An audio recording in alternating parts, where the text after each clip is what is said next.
কিন্তু না জাহেল। আমরা মাহফিলে বাতেলের হুঙ্কার যৌতুক কেন বলেন? এরা আসলে ইহুদিদের দালাল। আগুন নিয়ে খেলতে আইসেন না, ধ্বংস হয়ে যাইবেন।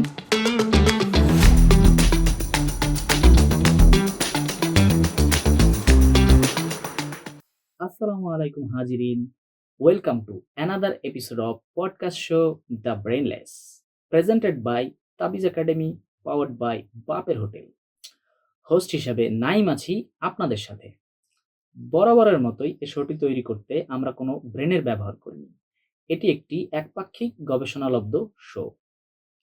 আজকে আমাদের শোতে কোনো গেস্ট নেই, আছেন একজন মেহমান, হজরত আরিফ বিল্লাহ শিবলি সাহেব হুজুরের খাস খাদেম, খাদেম সাহেব হুজুর। আসসালামু আলাইকুম খাদেম সাহেব হুজুর, কেমন আছেন? আপনি তো মেয়ে একটা জাহেল। পীর সাহেব হুজুরদের নাম কি এইভাবে নেয় কেউ? পীর সাহেব হুজুরদের নাম নিতে হয় আদবের সহিত, এইভাবে পীরে কামেল, হাদিয়ে জামান, অলিকুলের শিরোমণি, কলিযুগের মোজাদ্দেদ হজরত আরিফ বিল্লাহ শিবলি সাহেব হুজুর, পীর সাহেব হুজুর, আরিফিয়া হাসাইনিয়া দরবার শরীফ, এইভাবে আদবের সহিত পীর সাহেব হুজুরদের নাম নিতে হয়। আপনি তো না জাহেল। দুঃখিত হুজুর, আমি আবার বলছি, থাক, আপনার আর নিতে হবে না। আপনি খাস দিলে তবা করেন মেয়ে, আপনি খাস দিলে তবা করেন। হুজুর, আসলে আমার আপনাদের সম্পর্কে খুব একটা জানাশোনা নেই। প্রশ্ন একটু এলোমেলো হতে পারে, তো বেয়াদবি নিবেন না। হুজুর, তাহলে আপনাকে দিয়েই শুরু করি। আপনার দরবারের সাথে যুক্ত হওয়া কিভাবে? আমার দাদা ছিলেন দাদা হুজুরের খাদেম। আমার বাবাও দরবারের খাদেম ছিলেন। আমি এখন এই বর্তমান পীর সাহেব হুজুরের খাদেম। মাশাআল্লাহ। আ এখন একটু দরবার, পীর সাহেব হুজুর ওনাদের সম্পর্কে একটু শুনি। এই দরবার প্রতিষ্ঠা করেন বর্তমান পীর সাহেব হুজুরের দাদাজান। আমরা তাকে দাদা হুজুর বলি। আ তাহলে কি আমরা বর্তমান পীর সাহেব হুজুরকে নাতি হুজুর, এবং তার বাবাকে কি বাবা হুজুর বলবো? ধুর মিয়া, আপনি তো জাহেল, কথা বেশি বলেন। দুঃখিত হুজুর। আসলে আপনাদের দরবার সম্পর্কে আমার খুব একটা ধারণা নেই। আসলে ধারণা নেয়ার জায়গাও নেই। কারণ আপনাদের তো আসলে দরবারের বাইরে খুব একটা দেখা যায় না। দেখবেন কিভাবে? আপনাদের তো আর অন্তরের চোখ নাই। আমরা সারা বছর আল্লাহর রাস্তায় মাহফিলে থাকি। মাহফিলে তো আর যাবেন না। হ্যাঁ, তা ঠিক আছে। বাট আপনারা তো আসলে আপনাদের ঘরানার বাহিরে যান না। তাও আপনাদের মাহফিলে ওই দাদা হুজুর কি করেছিলেন, নাতি হুজুর কি করছেন, এগুলোই থাকে আসলে আপনাদের মাহফিলে। আপনি তো মিয়া বেয়াদব! পীর সাহেব হুজুরদের শানে কিভাবে কথা বলতে হয় তাই তো জানেন না। আমরা মাহফিলের মাধ্যমে দিন কায়েম করি। হ্যাঁ, তা অবশ্যই ঠিক আছে। বাট আ দরবারের বাহিরেও তো একটা জগৎ আছে। দরবারের বাহিরেও তো মানুষ থাকেন। দেশের সার্বজনীন অনেক সমস্যা থাকে। এই রিসেন্ট ধরেন যে প্রাকৃতিক দুর্যোগগুলো, বিশেষ করে বন্যা, এই সব প্রাকৃতিক দুর্যোগে কিন্তু আপনাদের খুব একটা দেখা যায় না। তাতে কি? আমরা তো মাহফিলে বসে দিন কায়েম করছি। হুজুর, দরবারে বসেই কি দিন কায়েম হয়ে যায়? অবশ্যই। কিন্তু হুজুর, এখন অনেক আলেমরাও কিন্তু মানুষের এসব প্রাকৃতিক দুর্যোগ বলেন বা বন্যা বলেন, অনেক সমস্যায় মানুষের পাশে থাকেন। এই ধরেন নূরজাহান ট্রাস্টের কথাই ধরেন, এটা কিন্তু আলেমরা পরিচালনা করেন। উনারা কিন্তু যেকোনো প্রাকৃতিক দুর্যোগে মানুষের কাছে সাহায্যের জন্য ছুটে যান। আরে! এগুলো জায়েজ আছে নাকি? এগুলো ইহুদি নাছারাদের কাজ। এগুলো জায়েজ নাই। ট্রাস্ট, ফাউন্ডেশন, এগুলোর মাধ্যমে মানুষকে সাহায্য করা জায়েজ নাই। এরা এনজিওর মতো কাজ করে। এনজিও কারা করে? এনজিও ইহুদি নাছারারা করে।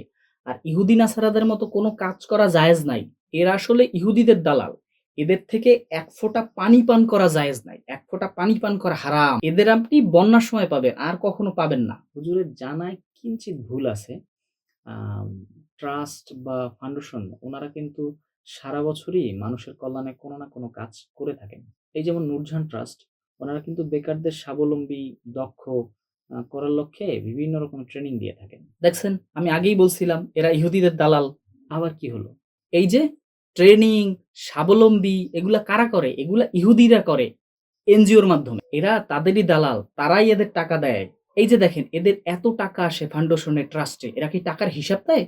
আপনি তাদের ওয়েবসাইটে গিয়ে দেখতে পারেন। সব হিসাব ওয়েবসাইটে আপলোড করা আছে। ছি, ছি!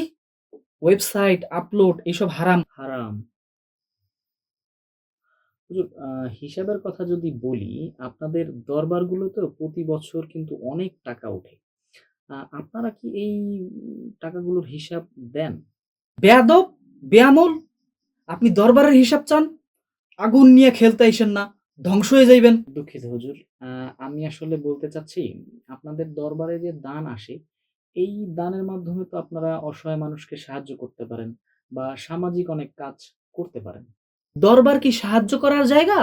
দরবার দিন কায়েম করার জায়গা, দরবার সাহায্য করার জায়গা না। আচ্ছা, এইগুলো ছাড়াও হুজুর সামাজিক কিন্তু অনেক সমস্যা আছে। এই সমস্যাগুলো নিয়ে কিন্তু আপনাদের কখনো কোনো কথা বলতে দেখি না। কি বলেন?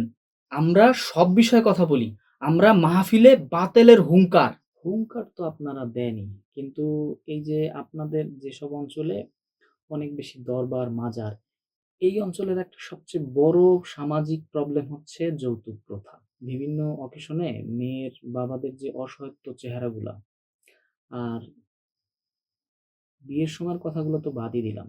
আরে আপনি এটা যৌতুক কেন বলেন? এটা তো উপহার। এগুলো তো সামাজিক রীতি ভাই। আমরা সামাজিক রীতি নিয়ে কোনো কথা বলি না। সামাজিক রীতি নিয়ে কথা বলা ফেতনা ছড়ানো। আমরা ফেতনা বাজ না, আমরা ফেতনা ছড়াই না। তাহলে যারা সামাজিক সমস্যা নিয়ে কথা বলেন তারা ফিতনা ছড়ান। অবশ্যই আমাদের কাজ হচ্ছে দরবারে বসে দিন কায়েম করা। এখন কিন্তু অনেক আলেমরা এসব সামাজিক সমস্যা নিয়ে অনেক কথা বলেন। এই যেমন ধরেন ৩ দিন চল্লিশা, এই সমস্যাটা নিয়ে কিন্তু অনেক আলেমরাই প্রশ্ন তোলেন। কারণ দেখেন, চল্লিশা যারা খেতে আসে বা ৩ দিন যারা খেতে আসে, এদের চেহারা দেখলে মনে হবে কি এরা বিয়ে খেতে আসছে। এইসব আলেম ফেতনাবাজ। এরা ইহুদিদের দালাল। তারাও তো আলেম। আরে আপনি এত কিছু বুঝবেন না। আপনার অন্তরের চোখ নাই। আপনি এক কাজ করেন, আমাদের পীর সাহেব হুজুরের কাছে বায়াত নেন। জানেন তো, যার পীর নাই তার পীর শয়তান। ধন্যবাদ হুজুর আপনার মূল্যবান উপদেশের জন্য এবং আমাদের শোতে আসার জন্য। তো হাজিরিন, আজকের শো এই পর্যন্তই। আমরা আবার হাজির হব অন্য কোনো টপিক, অন্য কোনো গেস্টের সাথে। সেই পর্যন্ত আসসালামু আলাইকুম। হুজুর, আসলে আপনি পড়াশোনা কতদূর করছেন? আমি প্রাথমিক বিশ্ববিদ্যালয় থেকে দাওরায়ে আমপারা শেষ করেছি।